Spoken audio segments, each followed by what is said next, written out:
Assalamu alaikum wa rahmatullahi wa barakatuhu. Good afternoon, everybody. Welcome to this World Interfaith Harmony Week program. As it is a tradition of the Ahmadiyya Muslim Jamaat to start all our programs with a recitation of the Holy Quran, I would like to request Mr. Azaz Khan to kindly recite from the Quran. Assalamu alaikum wa rahmatullahi wa barakatuhu. May the peace and blessings of Allah the Almighty be upon you all. أعوذ بالله من الشيطان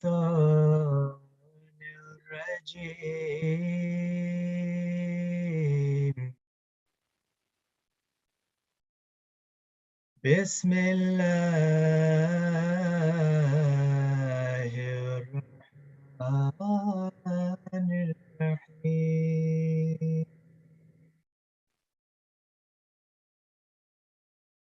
إن الله يأمر بالعدل والإحسان وإيتاء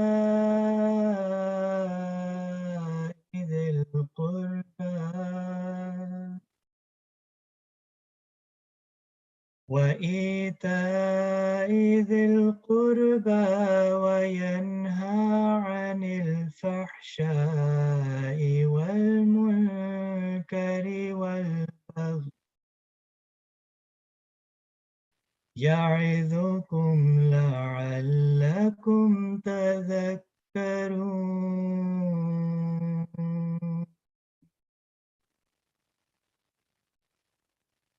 وأوفوا بعهد الله إذا عاهدتم ولا تنقضوا الأيمان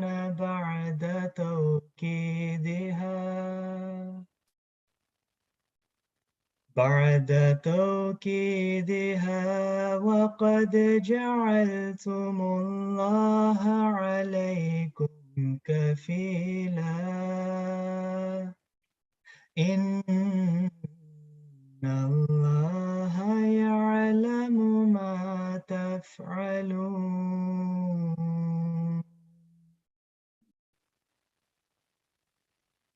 ولا تكونوا كالتي نقضت غزلها من بعد قوة أنكاثا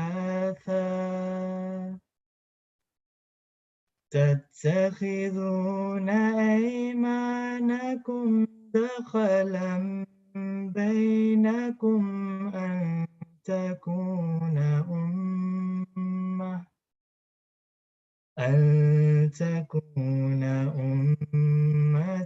هي أربى من أمة إنما يبلوكم الله به وليبينن لكم يوم القيامة ما كنتم فيه تختلفون.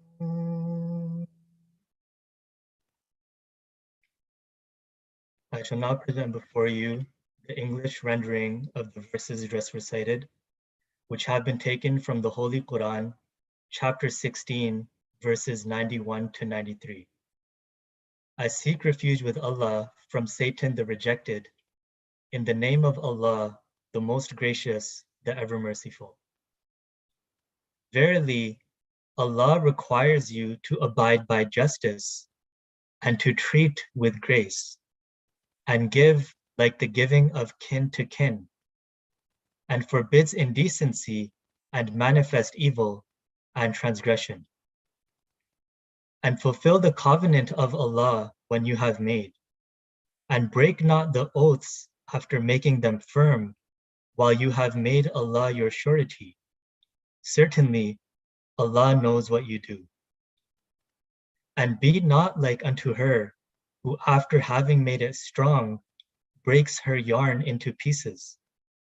You make your oaths a means of deceit between you, for fear lest one people become more powerful than another. Surely Allah tries you therewith, and on the day of resurrection, He will make clear to you that wherein you differed. Thank you. Thank you very much, Azaz, for that recitation. I'd like to welcome all of you to this World Interfaith Harmony Week program. We'd like to start off with a land acknowledgement. We respectfully acknowledge that we are located in the territory and the Treaty 13 lands of the Mississaugas of the Credit First Nation. We also recognize the traditional territory of the Huron-Wendat and the Haudenosaunee. Vaughan is home to many First Nation, Métis, and other Indigenous people. As a representative of the Ahmadiyya Muslim Jamaat Canada, I am grateful to live and work from this land today. So with that, I'd like to welcome all of you to this World Interfaith Harmony Week program hosted by the Ahmadiyya Muslim Jamaat Canada in collaboration with the steering committee of the World Interfaith Harmony Week for the City of Toronto.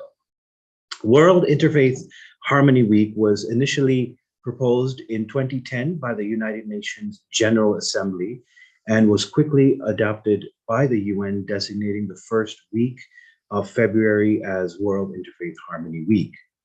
The Ahmadiyya Muslim Jamaat in Canada has a long history of dialogue with peoples of all faiths and background, specifically in regards to interfaith events. Our community has been organizing several campaigns with people of all faith and programs. The Ahmadiyya Muslim Jamaat was formally established as an organization in 1966 in Canada. However, many members were present for almost 100 years before today. And interestingly, the first recorded program took place almost 40 years ago in the first recorded interfaith program that the Ahmadiyya Muslim community organized took place about 40 years ago in Waterloo, Ontario. So this tradition continues today. With that brief introduction, I'd like to welcome our friend John Woerspelt, who is the founder and co-chair of World Interfaith Harmony Week, Toronto Steering Committee. In August 2012, John and his pastor, Reverend Tulva Van Gasbeek of St. Philip's Lutheran Church in Etobicoke, began talking about how to bring this United Nations initiative to Toronto. Working with Yasmin Ratsani, they identified Paul McKenna as key to their efforts and then became four. Then approached Father Damien McPherson of the Archdiocese of Toronto to complete this founding group. Together, this steering committee has organized, promoted, and has been a part of 97 interfaith events over the last decade. Has been instrumental in Toronto's official recognition of this week for the last 10 years running, placed third in the world for the 2015 for the interfaith programs, and in the past 3 years has given Interfaith Champion Awards to Mr. Chandar Khanna, Mr. Sid Ikeda, and this year to Mr. Paul McKenna. The next objective is to expand their efforts into the Golden Horseshoe area, the greater Golden Horseshoe area. John is by profession a chartered accountant, married with 2 grown children, all living in Toronto. So John, over to you. Thank you very, very much for inviting me here today and allowing me to say a few words. Am I being heard? Yes, I believe so. Thank you. Yes. Just to say again, thank you for having me to be able to speak to you today on behalf of our steering committee. As you noted, World Interfaith Harmony Week was unanimously declared in October 2010 as an initiative sponsored by His Majesty King Abdullah II of the Kingdom of Jordan. And it's a means to bring people of faith and no faith together to learn about each other and celebrate our common humanity and see that our differences really are not so great that they need to divide us. As noted, this is our 10th year celebrating World Interfaith Harmony Week in Toronto, and really it's a tribute to this vibrant interfaith community. You mentioned yourself, you've been doing this for 40 years. Mosaic up in Thornhill has just been at it for 40 years. So we're definitely relative newcomers, and it's a credit to all the people who have been here before us that World Interfaith Harmony Week has taken off like it has. And we recognize it's nothing new to your community. In November 20th, 2012, I was privileged to attend an event at Roy Thompson Hall that was intended to showcase the life of the Holy Prophet Muhammad. It was in response to some of the things that were happening in the world at that time. And I think it was really instrumental in getting us to understand the psychological impact that some of these remarks that were made about the Holy Prophet were taken by that community.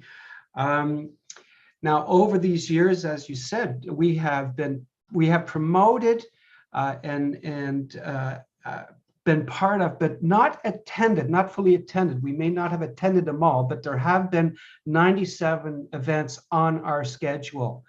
We're really truly blessed here in Toronto to have this vibrant diversity that enriches everybody here. We have, in fact, just released a video as a steering committee called The Power of Proclamations. You can find that at interfaithtoronto.ca. It's a call out to the world, really, to celebrate World Interfaith Harmony Week and to call on our cities to officially declare it via proclamations like we have done in Toronto. The video features Mayor John Tory and members of the interfaith community, and then it provides a roadmap of how it can be done. I ask you to look at it and perhaps share it. And again, we're really truly blessed to have this vibrant interfaith community here. It enriches us all. And today's event, I think, really reflects what we were thinking when we introduced the theme of listen, learn, and engage. The formula has really struck a chord this year, and I'm looking forward to today's event.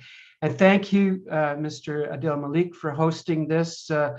Mubashar Ahmad for liaising with us, and truly the entire Ahmadiyya Muslim Jamaat for living the ideals of World Interfaith Harmony Week throughout the year and throughout these many years, as I've learned today, 40 years.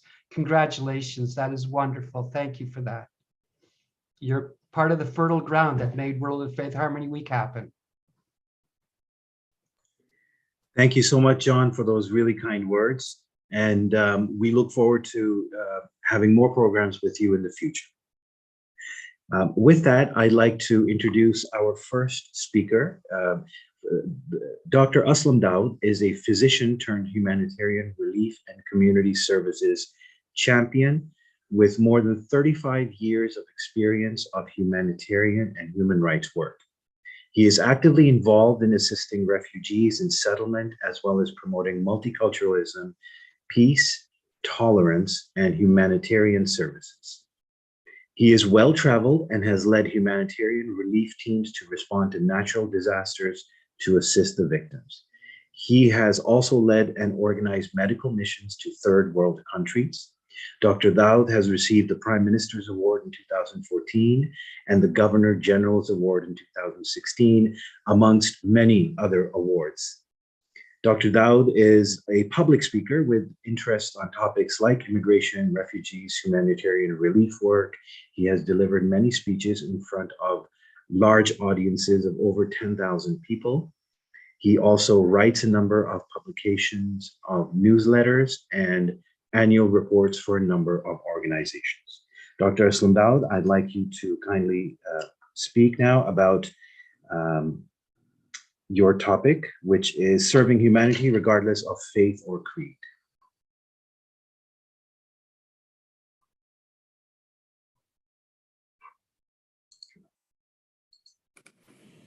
Dr. Maybe you are You're unmuted. muted, Doctor.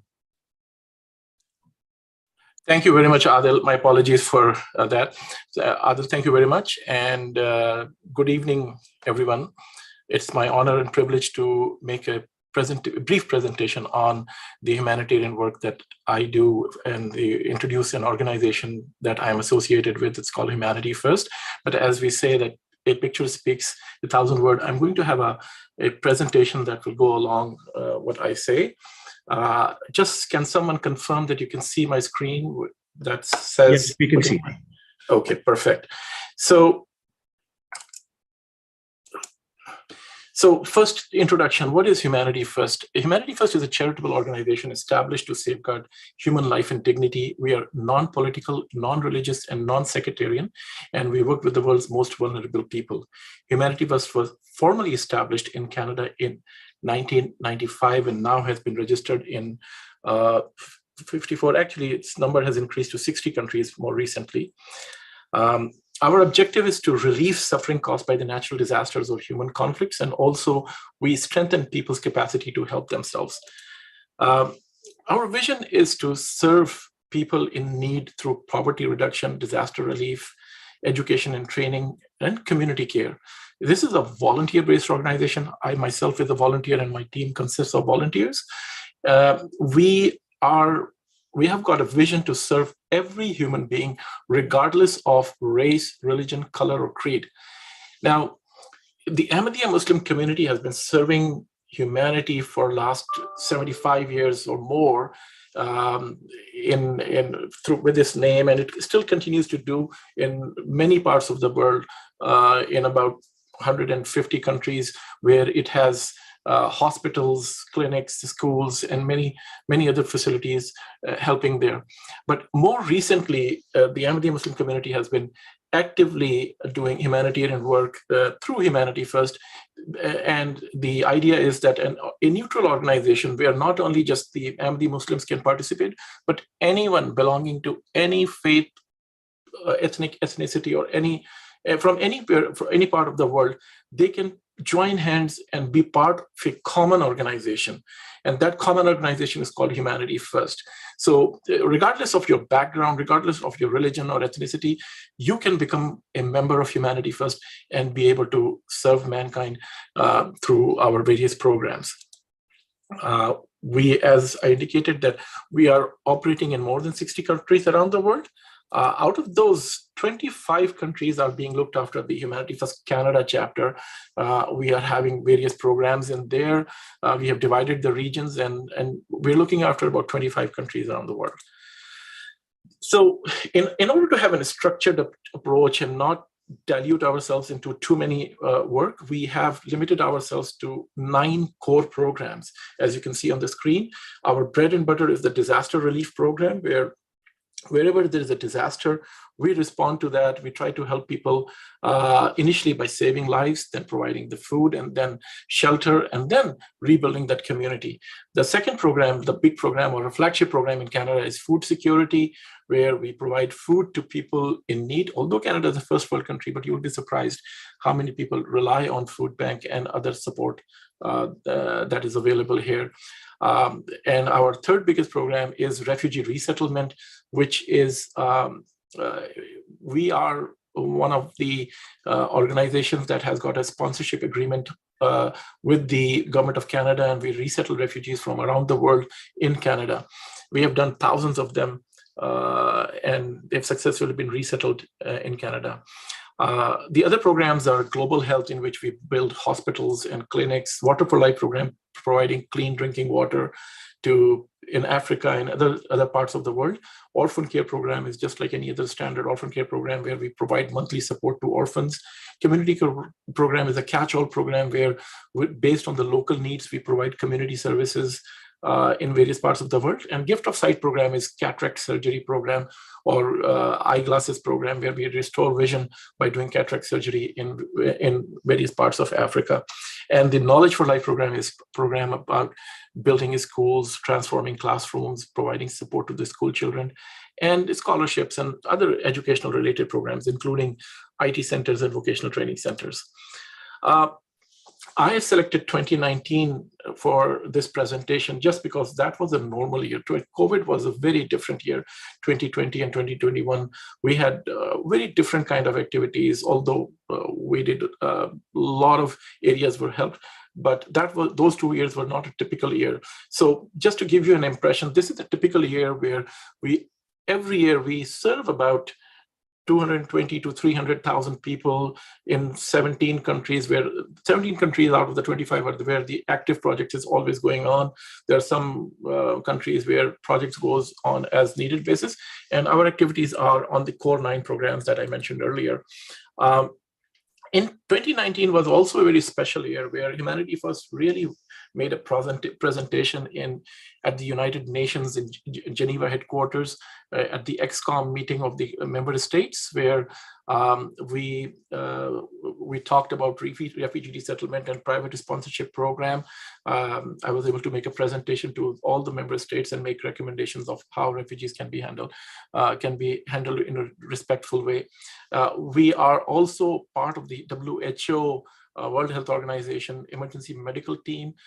We partner with them. We respond to different disasters. Right now, just today, I received a request to help out in Madagascar, and we are assessing how we can send a team to help out there who are affected with natural disasters.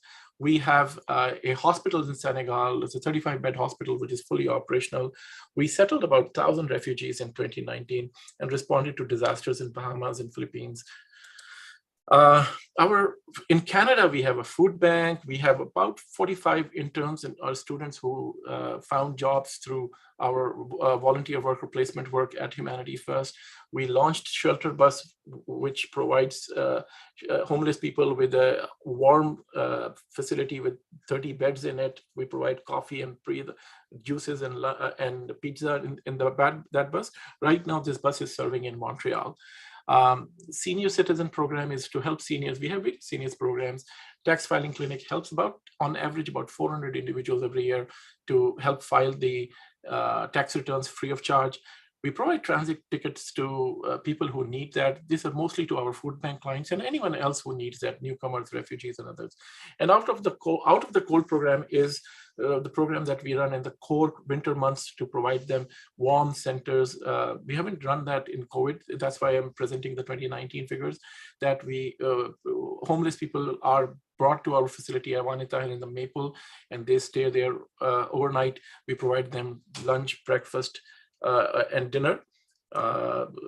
It's a brown bag lunch, but full 3-course dinner and breakfast is provided to them. Now, just an overview of different programs. So we provide clean drinking water to various communities in Africa and Southeast Asia. In a typical year, we help about 40,000 individuals. We drill on average about 40 to 60 water wells every year. These operations are mainly in 5 countries in Africa. Also, we're doing that in Pakistan. When we respond to disaster, we help out not only just to provide immediate food, but we build shelters. The picture that you see is a shelter homes that we built for people affected in Philippines. So this is just one of the response. We have helped in 6 countries in 2019, refugees in Bangladesh, in Malaysia, Thailand, Venezuelan refugees in Ecuador, Bahamas. And I'm proud to report to you that we, Humanity First, is one of the only organization from Canada that actually, during the peak COVID in 2020, responded to disaster of this hurricane in Honduras. There were 2 hurricanes, and the government of Honduras, the Ministry of Health, requested for help, and we sent an emergency medical team over there, who were there with quarantine requirements of 2 weeks and being there for a couple of weeks, and all those challenges with a high-risk mission was done. But we responded to that when WHO asked us that if we can send a team, we immediately said, and we sent that team there. Refugee resettlement, as I mentioned to you, that this is our one big program in Canada. We resettled about 400 families. That's about 1,000 refugees in 2019. Global health program is where we have hospitals and medical clinics. Right now, we have a global health program in 5 countries. We have a full-fledged 35-bed hospital in Senegal that was built by Humanity First Canada. We have a medical center in Congo. We run 2 maternal and child health centers in Bangladesh. We have medical camps in Nigeria and medical camp in Malaysia. Overall, about 16,000 people are helped every year. During the COVID, we started a telemedicine service, and now it has become a norm for all the healthcare and med facilities. All family physicians and specialists are doing that, but we were one of the first ones to really address this issue in the COVID-19, how people can see. We had a panel of doctors who would really advise patients on phone. We still continue to do that for patients who call us, or in third world countries, when our local doctors in Africa need help, they contact us and we provide them support through our telemedicine service. On average, we do about 400 eye surgeries in Africa, mainly in Nigeria. These surgeries are 40 surgeries a month are done, and this vision is restored for them. In Canada, we provide free eyeglasses. Anyone who needs an eyeglass and cannot afford or does not have an insurance, they just contact us and we will provide them free eyeglasses. Knowledge for Life program is about building schools, renovating classrooms, providing books, uniforms. We are providing this service in 4 countries. 7 schools were built in 2019. We are in 2022. We are targeting to build about 5 schools. 2 schools work has started and 3 are in design stage. Right now, the orphans, this was number in 2019. This year, the number has crossed about 100. We are supporting 100 orphans and have then matched them in families. They're mainly in 2 countries, that is Nigeria and Cameroon, where we have monthly financial support to them. We have foster parents to look after them. It's not an orphanage. It's a foster parent model where a couple would be given children to take care of them, who guarantee the education, healthcare, and food and other necessities of life to these children. In Canada, especially in Greater Toronto area, we provide the tax services by filing free tax filing to people who cannot afford the low income program. This is in partnership with the CRA. This is a picture of our shelter bus that serves the homeless people. This bus has 30 beds in it, and as a dining lounge, it can convert into dining lounge, and it provides services during the winter time. When people really need some warming center, they can climb in, stay overnight, and then go out in the daytime. This is our food security program in other parts of the world. We've served actually about 151,000 people with fresh meat. About 160,000 people were fed in 11 countries around the world.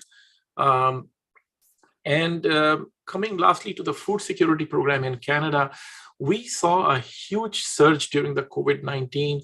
We were able to respond that, and we were serving actually 1,000 people a week. The number has slowed down, but still we're serving about 1,000 families, which is about 3,500 to 4,000 people every month. Emergency food deliveries are being delivered to people who are in need. We continue to do that, not just for self-isolated people, but anybody, single moms, people with disabilities, if they can't come out, we go and deliver the food to them. We are also assisting seniors whenever they have a need, they want groceries done or prescription pickup or a bank trip, we will provide that service to them. Our food bank served about 10,000 families during this recent COVID, and we served about 5,200 homeless people in the GTA only. This program is running in other parts of the Canada as well. The numbers is over 10,000 if we count everywhere in Canada. Over 1,000 volunteers really help in our food bank. They donated about 20,000 hours per year just to the food bank only. This is our food bank. Is a really nice, unique facilities where we not only just provide food, but we also provide home delivery, bus tickets, school supplies, and also volunteer opportunities for many families. Lastly, this slide shows you our work in 2020 for the COVID only up till August 2020, you would see that these numbers have increased. We are not even monitoring these numbers because they have become part of our regular programs. But when we had a special campaign to help during the COVID, we provided about over 10 million meals to people in need. 2,200 blood units were donated. We helped about 151 hospitals. Over 500,000 PPEs were distributed. We reached out in 77 countries during that time period. And over, this shows 3,800 numbers, but over 6,000 volunteers really participated. We're donating 1 million volunteer hours, which was worth about $7.7 million. And this report is only up till August 2020. And about 886 beneficiaries were helped at that time. Now, we have just amalgamated this emergency effort into our regular program, and we are functioning at a high capacity these days. So the beauty of this organization is that it does not have any vested interest. It does not belong to serve a particular community or particular religion or particular faith. It is for everyone. And we believe that in the matter of goodness, everybody can join hand to help the community. Religion is the biggest, humanity is the biggest religion in the world, where everyone falls into this religion of humanity. So with this message, I invite everyone to join our hands and be part of the group who are selflessly serving humanity across the world. And you have 9 different programs to satisfy your own passion that you may have. Thank you very much. Unless there is any question, that completes my presentation. Thank you very much, Dr. Aslam Daud. And I'd just like to add, if anybody would like to volunteer or needs any assistance from Humanity First, they can reach out at humanityfirst.ca. Now, next, we'll move on to our next speaker, who will discuss interfaith dialogue, bringing faiths together across the nation. It's Imtiaz Ahmed Sarasab, who is a missionary for the Ahmadiyya Muslim Jamaat. Imam Imtiaz Ahmed is a missionary for the Ahmadiyya Muslim community. He is also an engaging speaker, writer, and author. Imam Imtiaz has completed a 7-year degree in Islamic theology and comparative religion in 2010 in Canada. He has also served in Ghana and is currently the Imam of Baitul Islam Mosque in Vaughan.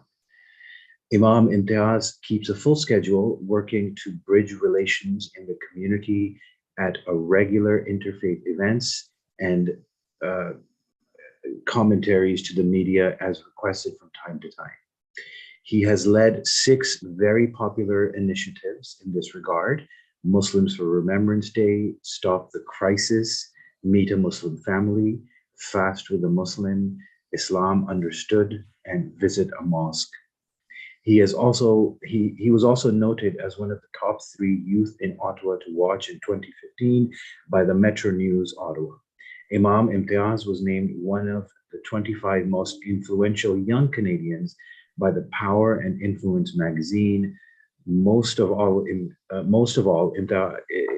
Imtiaz lives by the motto, love for all, hatred for none. Imam Imtiaz Sarasab, please. Thank you so much, Adil Saib. Can you hear me? Yes. Wonderful. I would like to also present my screen. And here we go. Okay, are you able to see the screen as well? Thank you so much. A'udhu billahi minash shaitanir rajeem. Bismillahir rahmanir rahim. In the name of God, the gracious, the merciful. Mashallah, wonderful presentation by Dr. Aslam Daud Sahib. It's very inspiring work that Humanity First is doing all across the globe. And we only have best wishes for such kind of work, and we continue to support in any way we can in this noble cause. As Muslims, we take a cue from the Holy Quran in everything we do. The Holy Quran is the word of God Almighty, which was revealed on the Prophet Muhammad, peace and blessings of God be upon him. And over 1 billion people on this planet look towards this book, this word of God, for their guidance and reformation and how they can contribute to the society. One particular verse that I can think of comes from chapter 3, verse number 65. It is a portion of the verse. It says, قُلْ يَا أَهْلَ الْكِتَابِ تَعَالُوا إِلَى كَلِمَةٍ سَوَاءٍ بَيْنَنَا وَبَيْنَكُمْ أَلَّا نَعْبُدَ إِلَّا اللَّهِ.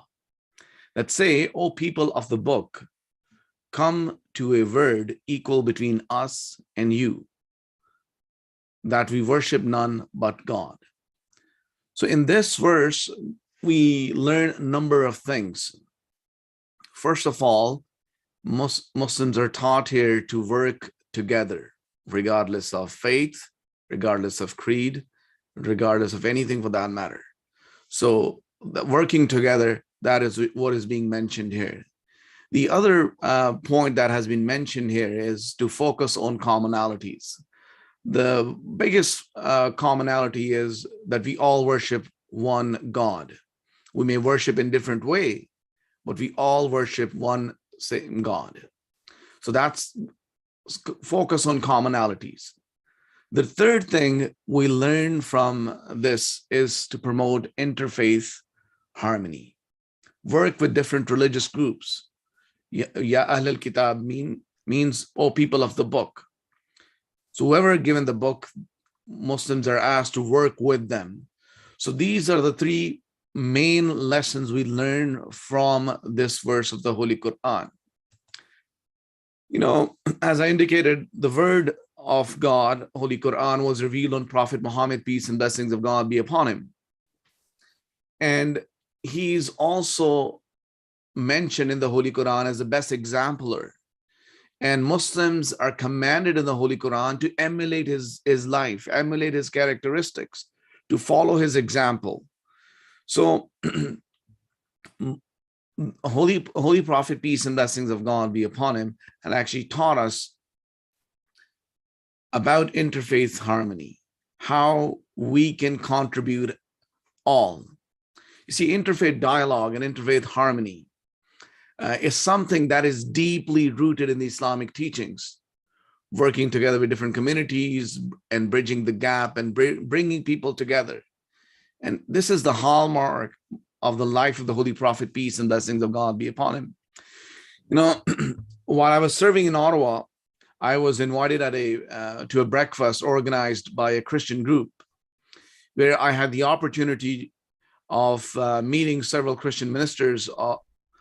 And during my conversation with one of the ministers, I inquired which church he was serving at that time. When he told me that he was a minister without a church, as his church had burnt down in a fire, I offered him our mosque in Ottawa to hold his prayer services there. He was quite perplexed and gave me an inquisitive smile. And I told him that I was obliged to do so. He then asked me, how was I obliged? And then I explained to him that we Muslims are commanded in the Holy Quran to follow the example of the Holy Prophet, peace and blessings of God be upon him. And during the lifetime of the Holy Prophet, peace and blessings of God be upon him, a Christian delegation from the neighboring city came for a debate. And the venue for the debate was the Prophet's mosque. The Prophet's mosque is one of the holiest places in Islam. And it was the venue for the debate. When the time came for Christians to pray, they sought permission to go out and pray. The Holy Prophet, peace and blessings of God be upon him, said, is this not house of God? And he said, you can pray here. So Christians prayed inside the mosque of the Prophet Muhammad, peace and blessings of God be upon him, while he and his companions waited outside. So right here in Maple as well, we have time and again opened places of our headquarters or places of worship for other faiths. And this help in peaceful coexistence Apart from opening doors to our places of worship, mosques, the Ahmadiyya Muslim Jamaat continues to organize interfaith events, and this is all to encourage education and understanding. It is to promote interfaith harmony. It is to promote peaceful coexistence, and this helps bridging the gap and bringing people together. This has been the hallmark of the Ahmadiyya Muslim community ever since its inception. The founder of the Ahmadiyya Muslim community, Hazrat Mirza Ghulam Ahmad, upon whom be peace, he was the champion of interfaith dialogue. And he promoted interfaith dialogue since the community was founded. And he stated, this is the most attractive and peace-giving principle. It provides the basis for reconciliation among nations and promotes better moral conduct. It teaches us to believe in truth of all prophets, wherever they might have appeared. So this was the vision of the founder of the Ahmadiyya Muslim community. That's why all across the globe, Ahmadiyya Muslim community, following this golden principle of interfaith dialogue, organizes hundreds of events all across the world to promote interfaith dialogue. And what is the objective of these dialogues? The objectives of these dialogues is to promote understanding amongst different religious communities, is to bridge gap between diverse communities, and to promote a spirit of acceptance, harmony, and compassion, and to focus on our commonalities, and to promote faith, interfaith respect, harmony, inclusiveness, as well as diversity. And nowadays, the worldwide Ahmadiyya Muslim community, His Holiness Mirza Masroor Ahmad, has been leading this interfaith dialogue campaign, if I can say. And Ahmadiyya Muslim community is the leading Muslim organization that does this. And His Holiness once stated that all major religions of the world taught the worship of God and love and compassion for humankind in their original form. If these original teachings were upheld today, it would lead to a harmonious society free from conflict and war. So these are the teachings and the golden principles of the Ahmadiyya Muslim community that we live by. And each year, all across Canada, from coast to coast, we organize hundreds of interfaith events in libraries, universities, at our places of worship, and places of worship of other religions, all to promote a peaceful coexistence and interfaith harmony. And this is how, quite frankly, peace prevails in a society where people of different religions coexist. That is by respect, that is by understanding and acceptance. So the Ahmadiyya Muslim community, in short, strongly holds fast to these teachings and values and practices them on a day-to-day basis. All across Canada, we open doors of our mosque for our neighbors and our friends to hold their events and meetings. And all across Canada, we hold several events that are interfaith events. And more importantly, we always keep our hearts open and minds open for everyone. Thank you so much.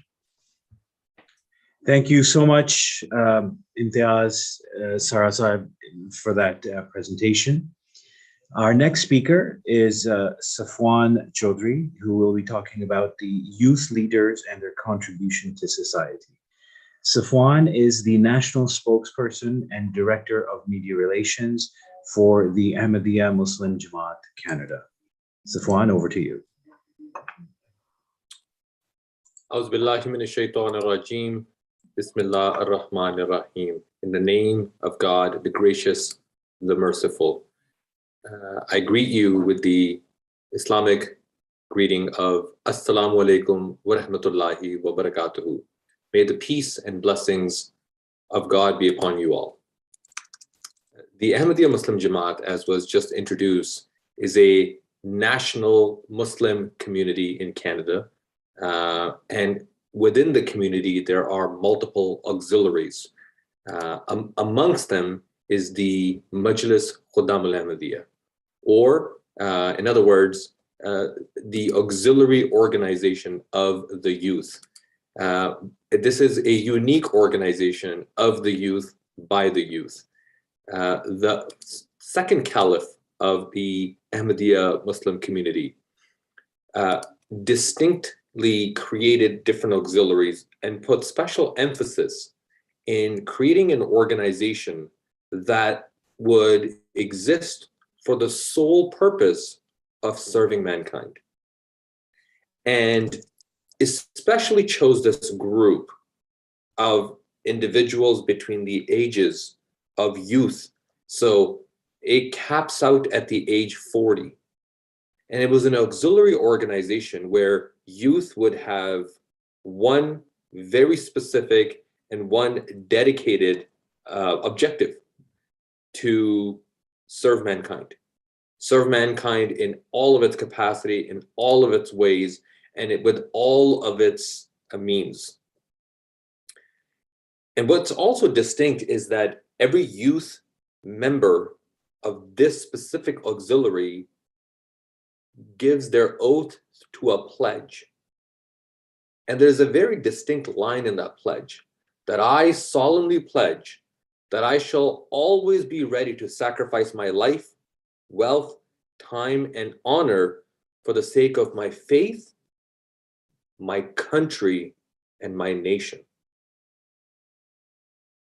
You see, the holy founder of this beautiful faith, Islam, Prophet Muhammad, peace be upon him, taught his followers that love and loyalty to your country of residence is a part of your faith. As a member of the youth auxiliary, I cannot profess to be a good Muslim if I am not ready to sacrifice anything and everything for my country, which is Canada. So you see, through this teaching, the founder of this faith has instilled in us and weaved us as part of becoming one with the cultural mosaic of this beautiful country. And you cannot be part of that mosaic if you're not ready to serve this country with any and all means. Throughout the year, the Ahmadiyya Muslim Youth Association organizes various campaigns, events, initiatives, programs for both outreach, which is publicized, but also silent support, which is often not seen, often not heard, but silently giving support to those that need it most.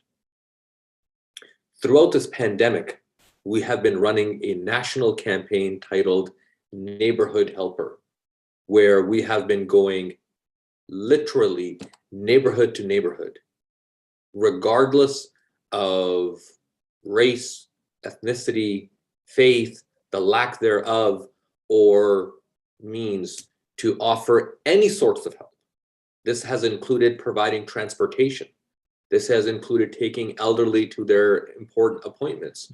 This has also included helping members of society set up virtual appointments so that they can tend to their doctor appointments, they can tend to their various virtual and digital appointments where otherwise they would struggle to use their smartphone or tablet or computer.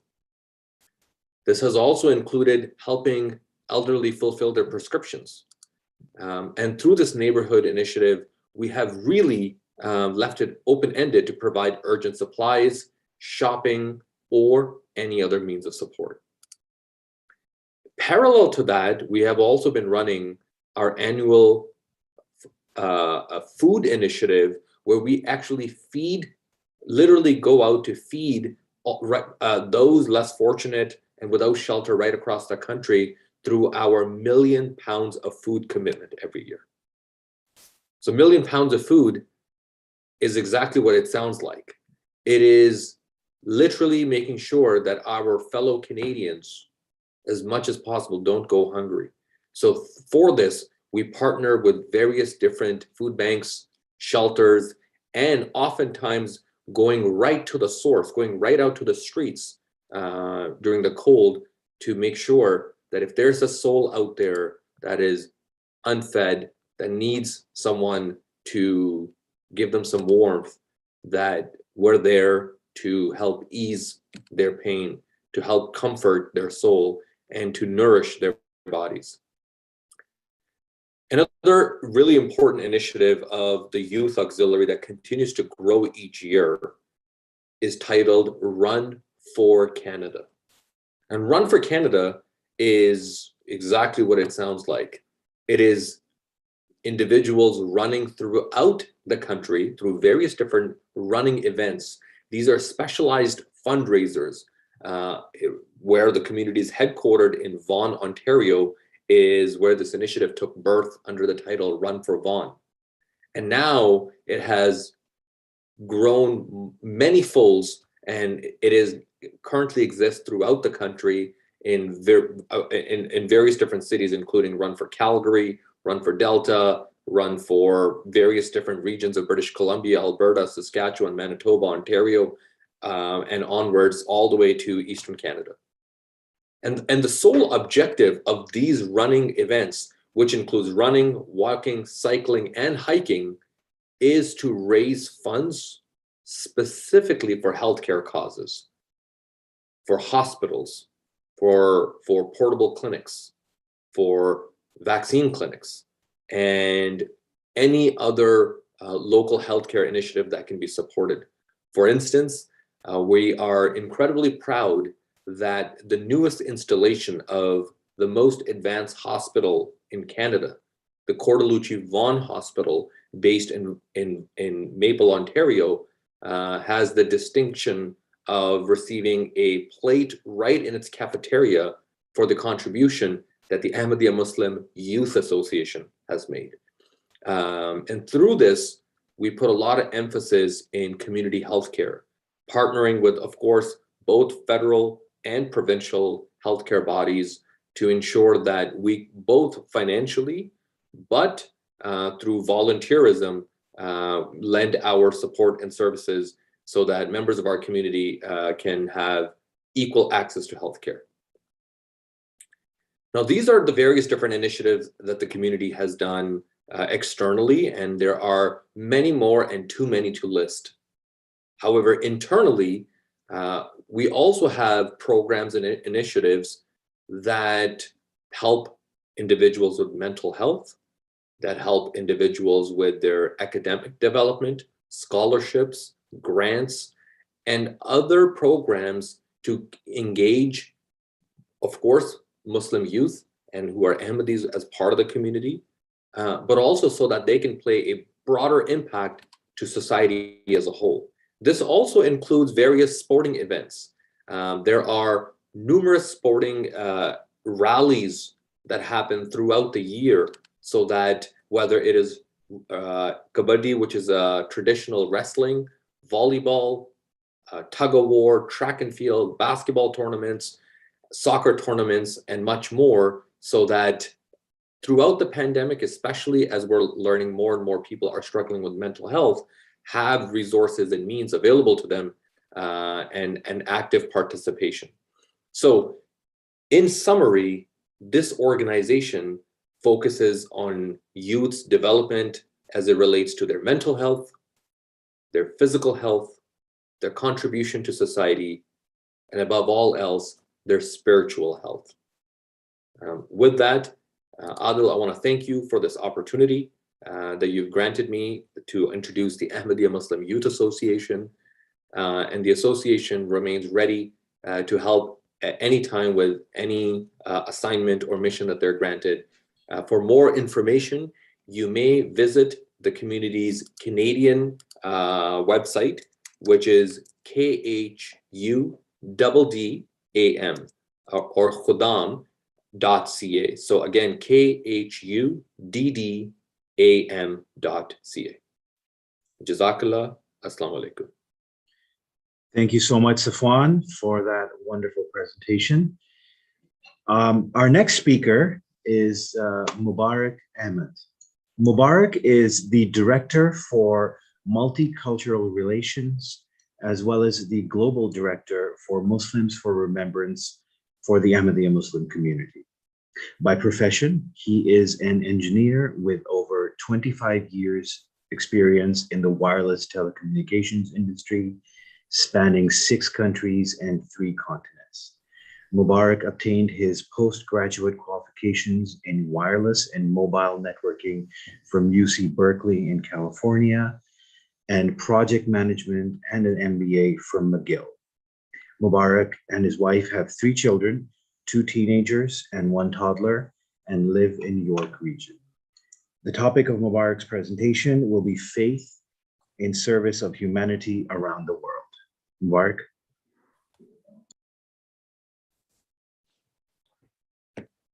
Bismillah ar-Rahman ar-Rahim. In the name of Allah, the most beneficent, the merciful.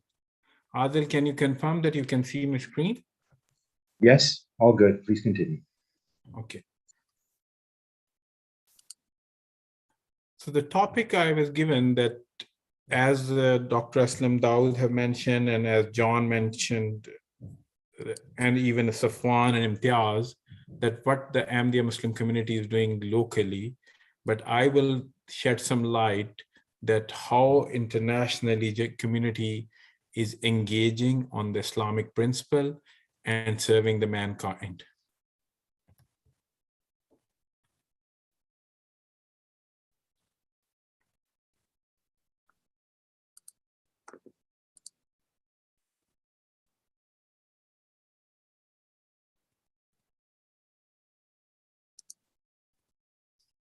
So I first go with the Quranic principle, the guidance from the Quran for any Muslims. There are 3 verses I have selected, and thanks to the previous speaker Imtiaz, who have already mentioned. So I will use only one of the verse, وَلَا تَنْسُوا الْفَضْلَ بَيْنَكُمْ, and do not forget to do good to one another.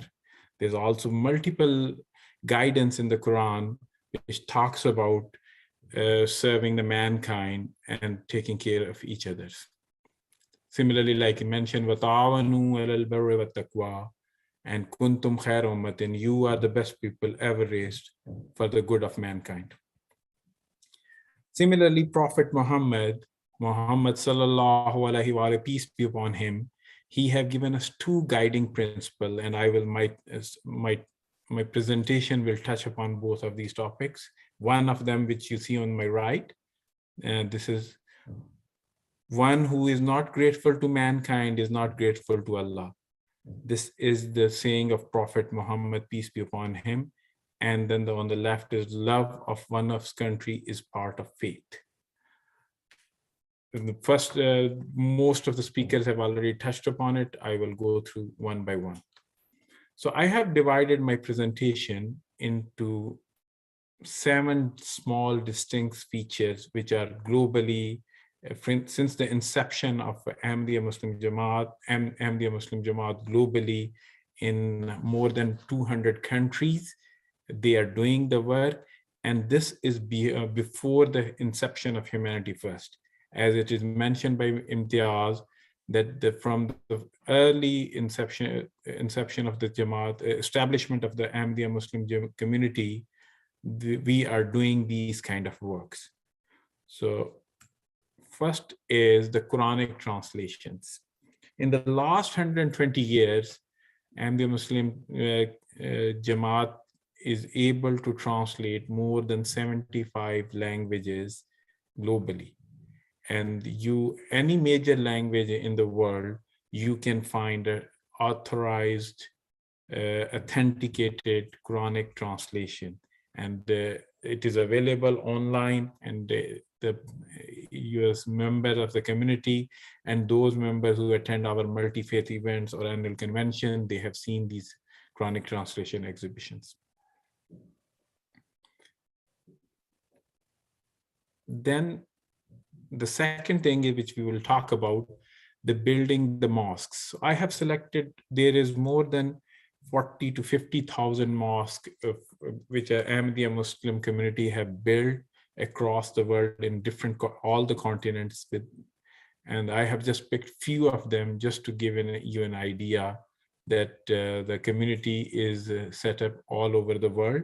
So like I picked 4 or 5 of these mosques, which are in, one is Ghana, one is in Gambia, one is in Noor Mosque in Madagascar, and then in a mosque in Togo. Also, the first, if you see, there is a mosque in Mauritius, and which was built in early 1920s. If we go to Oceania region, where Australia and New Zealand, you see there is a mosque, and it's on the other side of the international date line, Aqsa Mosque in Fiji. Then is on the right-hand corner, this mosque. Then Mahmoud Mosque in Moro, Fiji. Then there is a small island near Fiji, Tuvalu. There is a small mosque there. In New Zealand, we have Auckland, there's a mosque. And these mosques, as Missionary Imtiaz mentioned, these mosques are open for religious harmony, open for public, and for education, and for any inter-harmony or multi-faith use. Also, I pick up this picture of Marshall Island. So as our MC Adil's, I think so, nephew, he's a Canadian citizen. He's an imam in this either Marshall Island.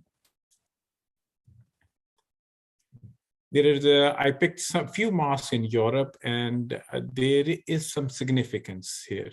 So this mosque, Fazal Mosque, 1924, and it is the first purpose-built mosque built in London. It became the hub of the Muslims' activities all over the world, especially when the British Empire was ruling more than 60 to 70 countries current day. And if you see on the left, I pick up the picture of at that time, the Guardian newspaper, where on the left, in the center is the Imam of that time at that mosque, and you see Prince Faisal, the Kingdom of Saudi Arabia. Also on the left, if you see this mosque, Cordoba, Spain, 1982, it was built there. It was built in 1982. And after 700 years, the Spain have the first mosque built after 700 years when the Muslims left Spain, and then this is the first mosque built by Ahmadiyya Muslim community. Yes, there are so many mosques now there, but this is the first mosque after 700-year gap was built by Ahmadiyya Muslim community.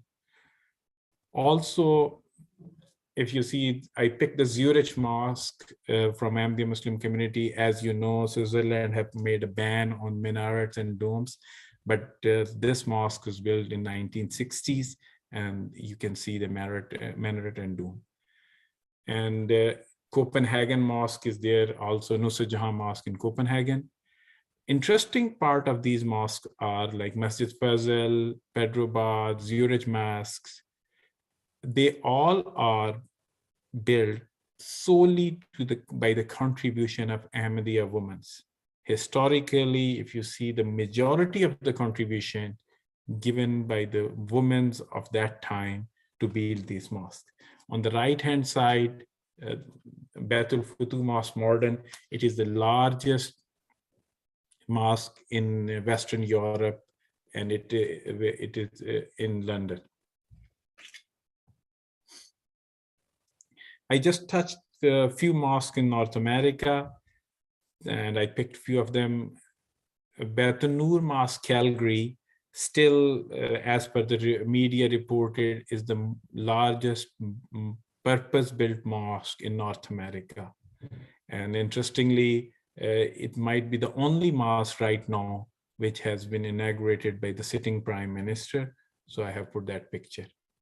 The center, if you see this, the mosque here in the center, Mahmoud Mosque, I just picked this mosque just to share a story, that 90% of the work done on this mosque purely by volunteers. And that the same volunteers, as there's a mosque inaugurated yesterday, even today in Belize, is done by the same volunteers. So this is the community volunteers, and they have done build this mosque. That's why I picked a picture of this. On the bottom, you will see Baitur Rahman Mosque. This is the national headquarters of Ahmadiyya Muslim community in USA. You will go to the ahmadiyya.usa website and you can find all the addresses and different mosques in USA. And national headquarters of Canada, Ahmadiyya Muslim Jamaat Canada, is Maple Baitul Islam Mosque. California Mosque, Chino, LA, at one time, it was reported that when it was built, it was the largest mosque in North America when it was built. As I mentioned, the community have taken the lead for the advancement of peace. His Holiness Hazrat Mirza Masroor Ahmad, the current Caliph of the community, have started the Peace Award, and he have so far 13 or 14 members have already received the Peace Award. So I just touched base upon some of the participants so you can see. Miss Sashi Thoreau, she's a Canadian. She got the award, and after 2 years of that, she also got the Nobel Award. She's renowned. She's a survivor of Hiroshima, Nagasaki atomic disaster, and she works on disarmament and nuclear proliferation. Similarly, these are the other two members.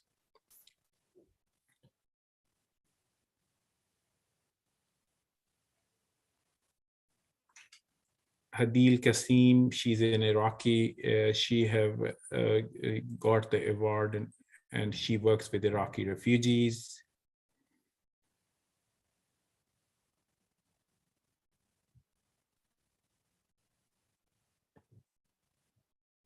Abdul Sattar Eidi is a renowned, he's also known for making the world's largest ambulance service, non-profit,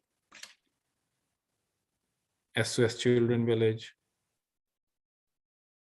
And if you see the Miss Eddie Roche is the recipient of 2021 International Peace Award, and Master Chengyan is Master Cheng is 21 and Miss Eddie Roche is 2020.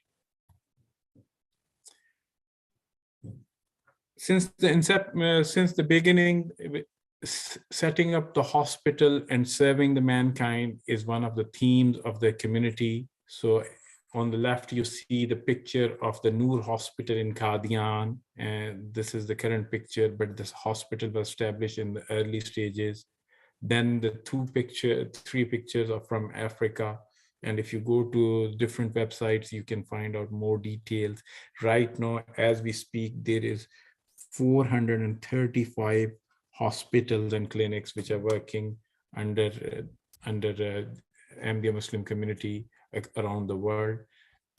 Tahir Heart Institute is the leading heart institute in Pakistan, and this Tahir Hospital is in Ghana. Beside the hospitals, another theme which community have taken the lead and worked is the establishing the schools. So I have taken the few pictures of Ahmadiyya schools in Ghana, in Sierra Leone, in Rabwa, Pakistan. And if you see the college, which is in early 1900, was established in Qadian. The similar colleges are there in different, I have just picked a few pictures just to show that the community engagement to establishing and promoting the education and education for all. It's not for the community members, just to establish the education institution and help the students. Another distinct quality of the community was the Wakare Amal, which is called the dignity of work. Any kind of a work the community members can do. So I picked few of the examples here. if you see on the right, when 2 years ago lockdown happened and in US, and due to budget constraints and nothing was moving, the community members took the lead and they went out and they cleaned up maximum national parks and national monuments or any other place in America. On the left, you see the Ahmadiyya Muslim community youths are doing a community cleanup in UK, then in Wimbledon. And if you see local here, even our Women's Association, they are also adopting the highway and they are cleaning the highways wherever it is needed. Loyalty to the homeland is also a perspective of the Muslim community. There was an initiative done by 10, 12 years ago called Muslim for Remembrance. It is now with the Commonwealth and non-Commonwealth countries in 20 plus countries where they go with the same slogan. If you see this picture is in Australia, Muslim for Loyalty and Muslim for Remembrance logo is in, this is in Britain, and this is United States, a best campaign.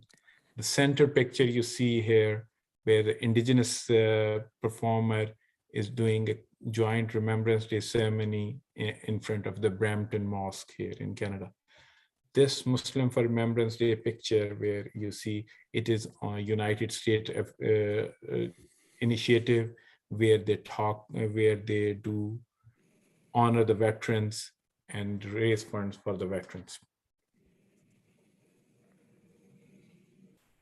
With this, I want to thank Mr. Adil for inviting me, John for bringing us together, and all other speakers. Thank you, Adil. Thank you very much, Mubarak, for that presentation and overview.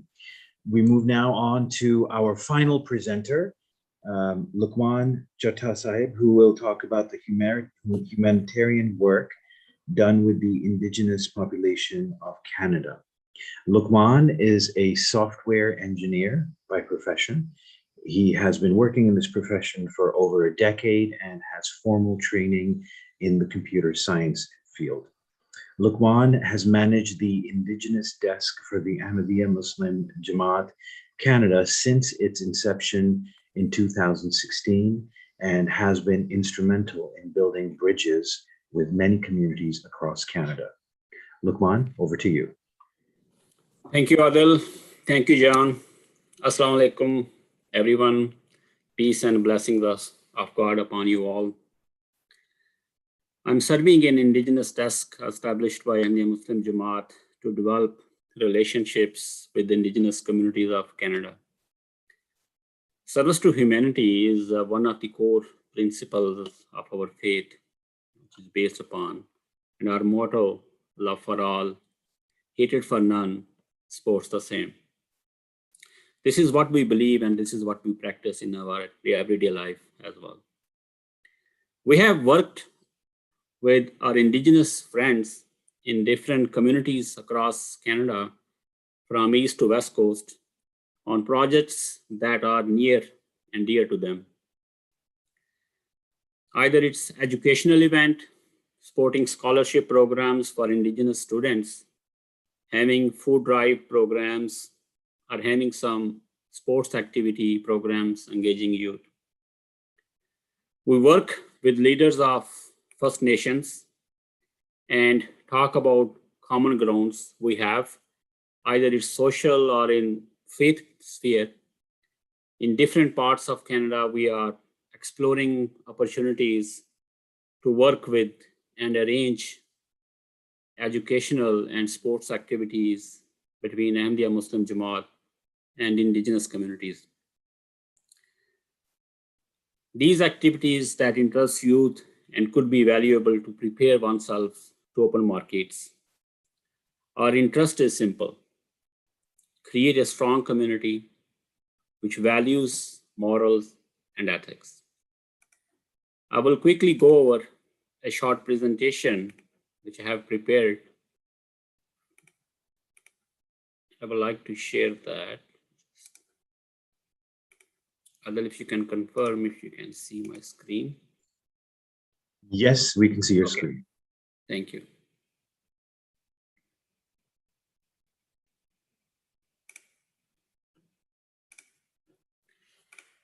So back in year 2016, a delegate of indigenous leaders met with His Holiness, Hazrat Mirza Masroor Ahmad, Khalifatul Masih V, may Allah be his helper. At the end of this meeting, leader of Ahmadiyya Muslim Jamaat mentioned that I hope and expect that now our Ahmadiyya Muslim Jamaat community in Canada keeps closer contact with you and that our relationship grows. Starting from East Coast, this event happened a few years back in Newfoundland, where President of Ahmadiyya Muslim Jamaat had an event named Building Bridges Between Qualipo First Nation and Ahmadiyya Muslim Jamaat Newfoundland Community. Then we have this event in Nova Scotia, where Ahmadiyya Muslim Jamaat Sydney region held an information stall at Mi'kmaq First Nation powwow event to dispel misconceptions of Islam. Then this was an event arranged in the reserve Mississauga First New Credit First Nation. And this was the program arranged on the request of Chief and his council to arrange for a project management course, and one of our professionals arranged that course. And at the end of the course, we also distributed certificates of attendance. This was free of cost, and it was well appreciated. Then we had a food drive event with, again, Mississauga of New Credit First Nations, and it was worked with them, and Ahmadiyya Muslim Jamaat donated 17,000 pounds of food to Hargar Village Food Bank, which was mentioned by Chief, that where we can donate this food.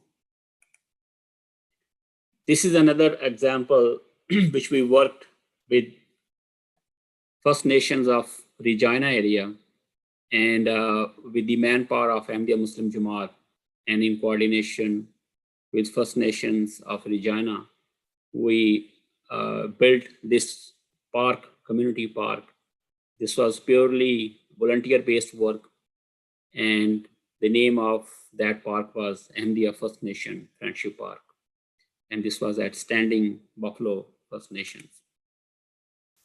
This is another example, the activities we are having with our Indigenous youth, either it's sports or some other recreational activities.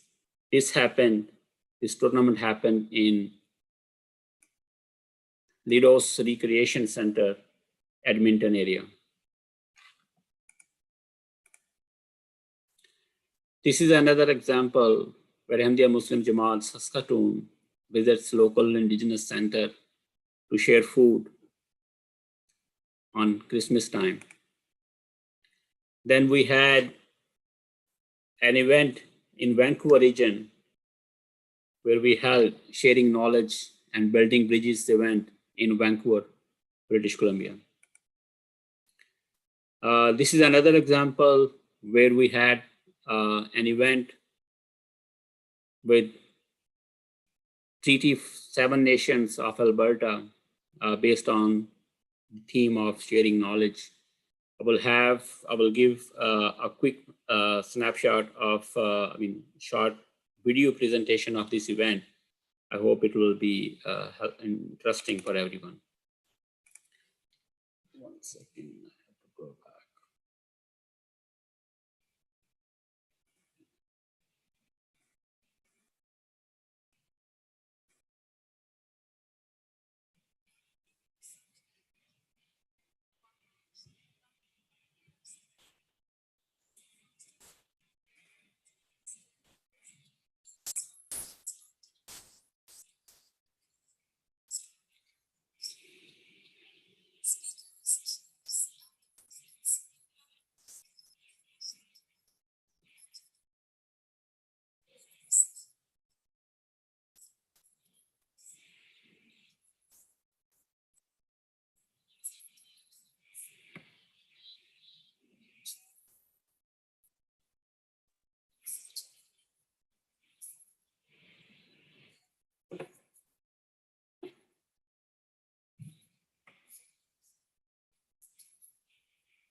Lukman, we're not able to hear the audio. I just wanted to bring that to your attention, but it's okay.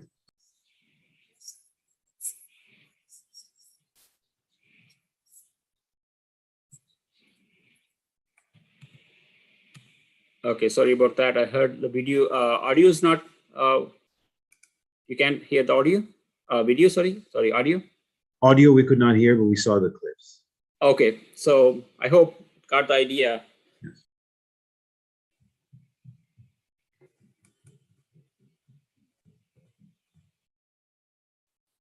So during COVID times, it was tough to reach out because of the restriction and all that. But still, we were able to organize and reach out the communities, because at the same time, it was a very tough time when everybody was limited to their homes, and it was hard to go out, especially when you are living in far places, and which could be sometimes 700 kilometers away from cities, and getting food and necessary medical accessories could be a challenge. During that time, we held different online events, tried to visit reserves with the following the protocols of local regions, and then held different number of food drives where we reached out and provided the food to them. And these events we had were attended more than 700 attendees, and it was also broadcast to social media and has a outreach of more than 100,000. Similarly, as we mentioned, that we sent letters across all the reserves and remote communities wherever they need some assistance or help, either it's food or medical attention or drugs, whatever we can provide within our limited resources. So we did that. Then same as we arranged series of virtual events to reach out and to make sure everyone is fine and everybody is in good spirit. Similarly, these events, online events, were presented. Some of the events were presented by President of Ahmadiyya Muslim Jamaat Canada and with the Indigenous leaders across Canada. We also have a website, which is indigenousdesk.ca, where you can see the different activities are happening all across Canada from Indigenous Desk. These are a few snapshots of the meetings held online in different regions of Canada. These are different highlights of food drives, visits during COVID times. And then the unfortunate incident of Kamloops mass grave discovery, that was a tough time for Indigenous communities. We sent letters to them of condolence, reached out to Indigenous communities, and shared our support and solidarity in those tough times. At the end, the message is that we should all try to reach out as much as we can, visit far more reserves or community centers, understand Indigenous culture and find common grounds, and participate to their events, as well as invite them to ours. Thank you. Thank you, Lukman, for that presentation. And with that, we now come to the end of today's program. I would like to thank all of the presenters that were here today, all of the speakers, and I would especially like to acknowledge and thank John and his team for bringing us all together. I'd like to acknowledge Yasmin Rotansi, who was here briefly, I think, and also Sid Ikeda, who was also with us today. Thank you all very much. We look forward to seeing you again in the future.